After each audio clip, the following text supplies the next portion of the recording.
Assalamualaikum, apa khabar semua? Subjek sains kita telah pun memasuki unit yang seterusnya iaitu bumi. Tajuk yang akan kita belajar pada hari ini ialah graviti bumi. Kita akan mengetahui apakah itu graviti bumi serta kepentingannya. Ketika Dani bermain bersama dengan rakan-rakannya, dia mendapati setiap objek yang dilambung ke atas akan jatuh semula ke bawah. Mengapakah objek-objek tersebut tidak terus terapung di udara? Apakah yang menyebabkan objek jatuh semula ke bumi? Dani seterusnya cuba melepaskan bola dari tempat yang tinggi. Bola itu bergerak ke arah bawah. Apakah sebabnya bola itu bergerak ke bawah? Bola itu bergerak sedemikian kerana daya tarikan graviti bumi. Graviti atau gravitas dalam bahasa Latin bermaksud berat. Daya tarikan graviti ada pada semua objek.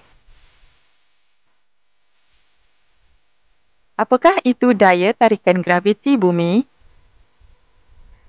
Daya tarikan graviti bumi ialah daya yang menarik semua objek ke arah pusat bumi. Tanpa daya tarikan graviti bumi, semua objek akan terapung di udara.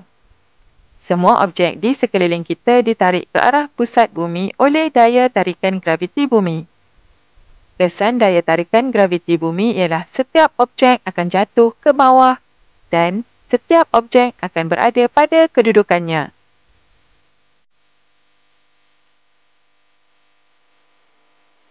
Bagaimanakah kehidupan angkasawan di angkasa yang tiada tarikan graviti?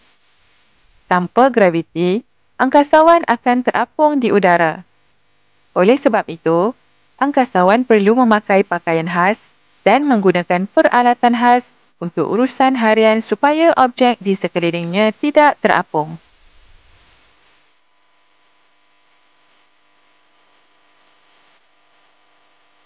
Daya tarikan graviti bumi penting untuk mengekalkan objek pada kedudukannya.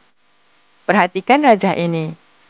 Sekiranya bumi tidak mempunyai daya tarikan graviti, apakah yang akan mungkin berlaku? Semua objek yang berada di bumi akan terapung.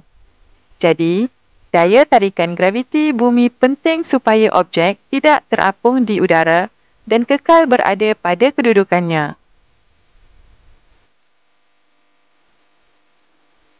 Semoga penerangan ringkas ini membantu kamu memahami mengenai graviti bumi dengan lebih baik. Berjumpa lagi kita di lain masa.